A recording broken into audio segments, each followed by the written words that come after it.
continue educating our youth and future builders in better way for the well-being of the society. অনুরোধ করব করতালি দিয়ে আমাদের এই শুভ উদ্বোধনকে আরো সুন্দর করে রাখুন।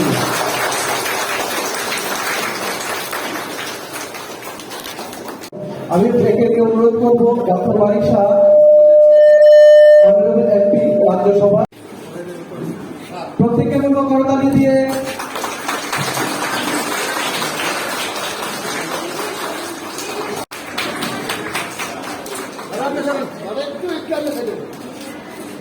এবারে শ্রী অভিজিৎ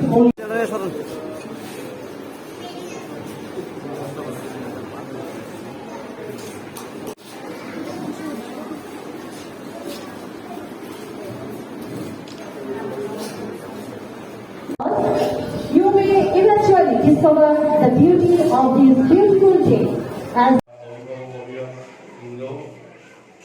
এবং যারা স্টুডেন্ট আছে সকলকে আমার ব্যক্তিগত এবং আগরতলা পৌর নিগমের পক্ষ থেকে অনেক অনেক শুভেচ্ছা এবং ধন্যবাদ। 100 মিশনের মেইন উদ্দেশ্য একটা ছোট শিশুকে ইংরেজির মাধ্যমে তৈরি করা, এই উদ্দেশ্যে যাতে আগামী দিন যখন তারা কোনো প্রতিযোগিতামূলক জায়গায় যাবে বা অংশগ্রহণ করবে যে কোনো ক্ষেত্র, যাতে তাদের সুবিধা হয়। যে অসুবিধাগুলি আগে ছিল স্টুডেন্টদের বিভিন্ন বিদ্যালয়ের মধ্যে, আমি আলোচনা দীর্ঘায়িত করবো না, অসীম অনেকটা বলেছেন। টোটাল সিস্টেমটাই একদম অন্য ধরনের আধুনিক প্রযুক্তিতে নতুন চিন্তা গুণগত মান রেখে শিক্ষক শিক্ষিকা নিযুক্ত করা হবে। যারা নার্সরা থাকবেন তাদের স্বাস্থ্য দিকে লক্ষ্য রাখার ব্যবস্থা করা সিস্টেম আছে এবং বিভিন্ন বিষয় আছে যেগুলি আপনারা অনেকটাই সরকারি সিদ্ধান্তে আপনারা সুযোগ পাবেন, শিশুরা সুযোগ পাবেন। তা আমি বলবো, এটা অসুবিধা আলোচনা করেছিলেন যে শিক্ষার ক্ষেত্রে সরকার যেমন গুণগত মান তৈরি করবে, বিদ্যালয়ে যখন আসবে স্টুডেন্টরা যারা শিক্ষা প্রদান করবেন তাদেরও গুণগত মান থাকবে, তারা প্রকৃত শিক্ষা দিতে পারবে।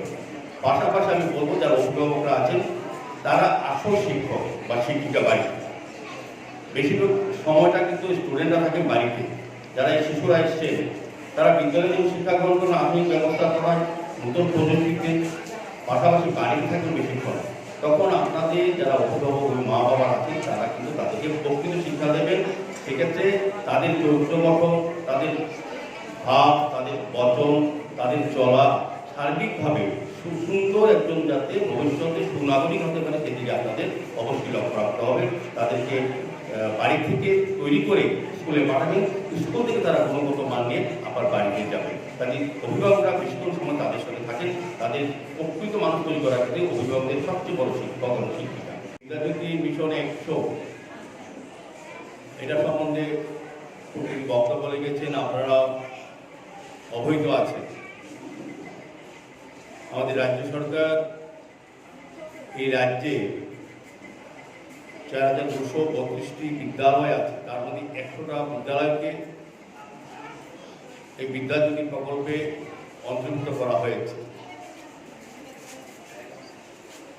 প্রাইমারি থেকে হায়ার সেকেন্ডারি অবধি যে চাইল্ড লেভেলে যে বিদ্যালয়গুলি চলছে তার মধ্যে 100টাকে মিশন বিদ্যাজ্যোতি হিসাবে ঘোষণা করা হয়েছে। তার অন্তর্ভুক্ত হয়েছে অরুণগীনগর এই এইচএসসি স্কুল। কাজে আজকে বিদ্যালয়ের জন্য একটা খুব সুন্দর এবং ঐতিহাসিক দিন।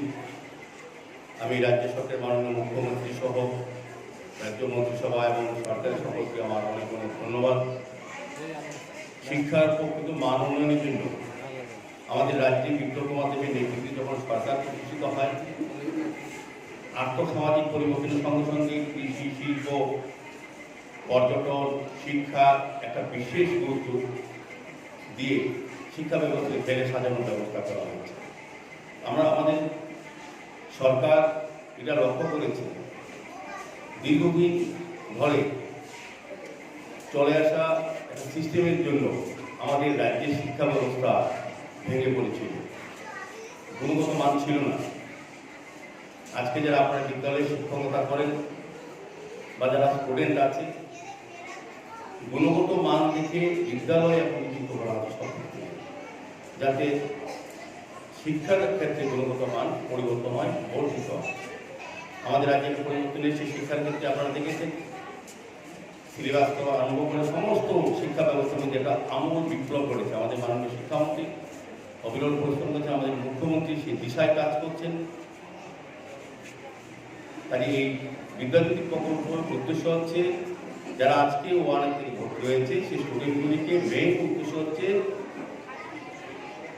পুঁথিগত শিক্ষার সঙ্গে সঙ্গে তাদের আধুনিক শিক্ষা দেওয়ার ক্ষেত্রে, এবং তারা যাতে সুন্দর পরিবেশে সুন্দর মানসিকতা তৈরি হয় এবং সুস্বাস্থ্যের অধিকার রয়েছে শিক্ষা গ্রহণ করতে পারে।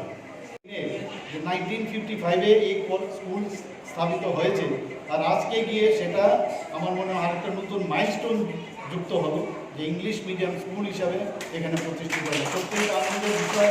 আর বিশেষ করে আমি তো এই বর্ধমানে যে কেন্দ্র, এখানে আমার বাস, এবং আমি দেখছি যে এই ধরনের উন্নতি যে লক্ষ্যগুলো, সেই সিমটমগুলো কিন্তু আমি দেখতে পাচ্ছি। এর জন্য আমি অবশ্যই আমাদের ত্রিপুরা গভর্নমেন্ট এবং এডুকেশন ডিপার্টমেন্টকে আমি ধন্যবাদ দেবো। আমি আসার আগেও এডুকেশন মিনিস্টার আমাকে একটা বিশেষ কারণে ফোন করেছিলেন। ওনার মধ্যে আমি দেখেছি বেশ যে জিনিসটা ধরেন খুব ভালোভাবে উনি চান যে এই জিনিসগুলো যেন পুরোপুরি উনি জানেন এবং সেটা জানারও চেষ্টা করেন। এবং আমি দেখেছি উনি যেভাবে সারা ত্রিপুরাতে এই আমাদের এডুকেশন কোয়ালিটি এডুকেশন দেওয়ার জন্য উনি চেষ্টা করছেন। যশস্বী প্রধানমন্ত্রী নরেন্দ্র মোদীর যে চিন্তাধারা এবং আমাদের মাননীয় মুখ্যমন্ত্রীর যে চিন্তাধারা, সেইভাবে কিন্তু সেই চেষ্টা চালানো হচ্ছে। এবং আমি আশা করি আগামী দিন এই কচিকাচাদের ভবিষ্যৎ এই স্কুল থেকে ওদের সুন্দর হবে এবং আমাদের আগামী দিনে ওরা ত্রিপুরা রাজ্যের নাম ওরা রাখবে, এই আশা রেখে আমি আমার যেসব ভালো ভালো স্কুলগুলো আছে তাদের সমতুল্য হয়ে কিন্তু ওরা পড়াশোনা করবে। আমি নিজেও একজন মেডিকেল কলেজের প্রফেসর, আমি জানি শিক্ষকদের কি দায়িত্ব। যখন আমি কোনোদিন ভাবিও নি যে মেডিকেল কলেজে আমি শিক্ষকতা যুক্ত হব, ডাক্তারি করেছি ঠিক আছে, কিন্তু যখন মেডিকেল কলেজে অ্যাসিস্ট্যান্ট প্রফেসর হিসাবে জয়েন করলাম, নিজেকে কিন্তু আপডেট করতে হবে। কারণ আমাদের মেডিকেল কলেজে বিএডের কোনো সুবিধা ছিল না। সাধারণ যারা টিচাররা আছে, যেমন এখন যেমন নেট পরীক্ষা দিয়ে ঢুকতে হয়, আমাদের সময়ে মেডিকেলে কিন্তু বিএড বা এমএড এইসব কিছুই ছিল না। পরবর্তী সময়ে এমসিআই, এখন যেটা এনএমসি হয়েছে, তারা কিন্তু বলেছে না, মেডিকেল কলেজে যারা শিক্ষক আছে তাদেরকেও টিচার্স ট্রেনিং লাগবে। যে কারণে আমাদের টিচার্স প্রমোশন পেতে হলে টিচার্স ট্রেনিং লাগবে। অর্থাৎ পড়ানোরও একটা নির্দিষ্ট পদ্ধতি আছে, প্রশ্ন করার একটা নির্দিষ্ট পদ্ধতি আছে, ডিস্ট্রাকশন কীভাবে করতে হয়, স্টুডেন্টদেরকে ডিস্ট্রাক্ট করা, এটাও কিন্তু একটা পড়ার কারিকুলামে পড়ে। তার জন্য কিন্তু সেই ট্রেনিং যতক্ষণ ধরে আপনি না নেবেন ততক্ষণ ধরে আপনার প্রমোশন হবে। আমি যেটা দেখলাম সেখানে নিষ্ঠা নামে একটা ট্রেনিং প্রোগ্রাম আপনাদের যারা টিচাররা আছেন তাদেরকেও দেওয়া হবে, যে বিশেষ করে এই সিবিএসসি ক্লাস 1 থেকে এই বিদ্যাজ্যোতির যে স্কিমটা চালু হয়েছে তাকে কিভাবে পড়ানো হবে সেটাও কিন্তু টিচার স্পেশালাইজ ট্রেনিংয়ের মাধ্যমে সেটা দিতে হবে। গতানুগতিক পদ্ধতি দিলে হবে না। আমরা অনেক সময় ভাবি যে আমরা সব জানি, কিন্তু সব কিছুরই একটা পদ্ধতি আছে। পদ্ধতি যতক্ষণ ধরে না জানবেন ততক্ষণ ধরে কিন্তু এই যে একটা ভালো একটা পড়া দেওয়া, স্টুডেন্টদের বোঝানো, কোয়ালিটি এডুকেশন যেটা আজকাল আমরা বলছি, সেটা কিন্তু তখনই সম্ভব হবে যখন টিচারদের মধ্যে সেই কোয়ালিটিটা আসবে এবং সেটা ট্রেনিংয়ের মাধ্যমে আসবে। এখানে বিস্তারিতভাবে অসীমবাবু বলেছেন, আমাদের মেয়র সাহেবও বলেছেন, আমি বেশি দূর যাব। প্রথমেই প্রদীপবাবু যে কথাটা বললেন, আমি দেখলাম এই স্কুল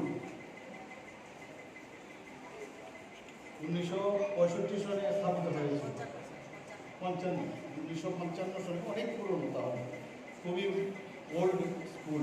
সেই জায়গায় আজকের দিনের একটা উল্লেখযোগ্যপূর্ণ দিন, যে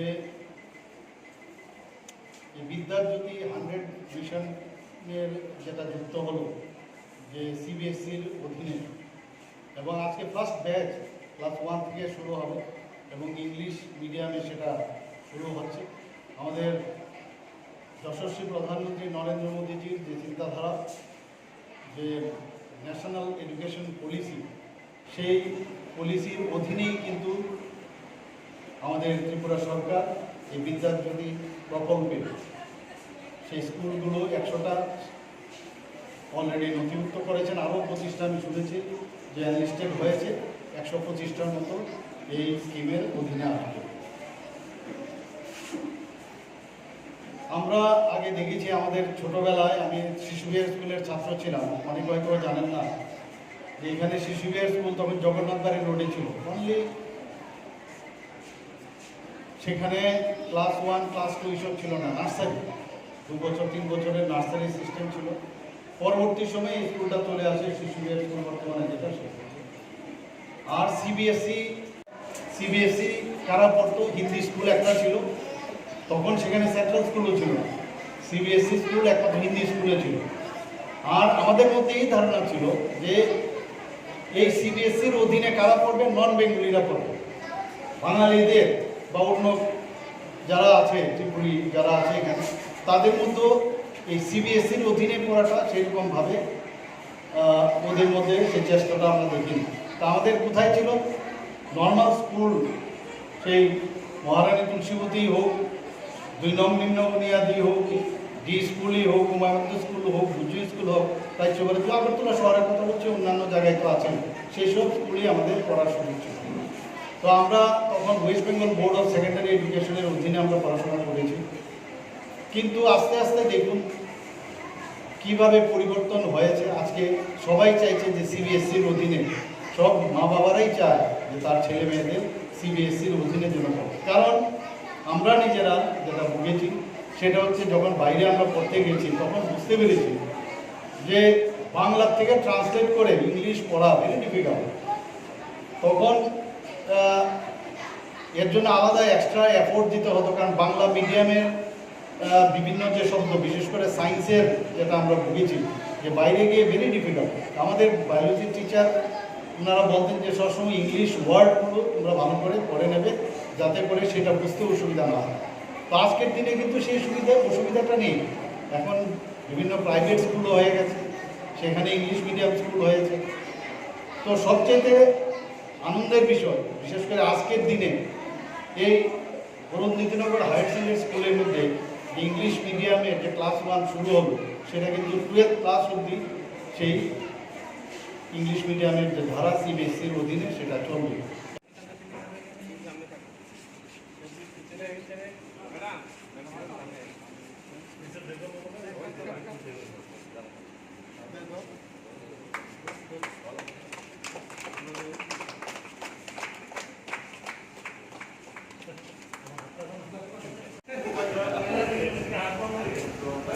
আরে সামনে কাজ করে হঠাৎ দিতে তো বস না। Subscribe to Tripura Info and press the bell icon so that you never miss any latest updates and news on Tripura.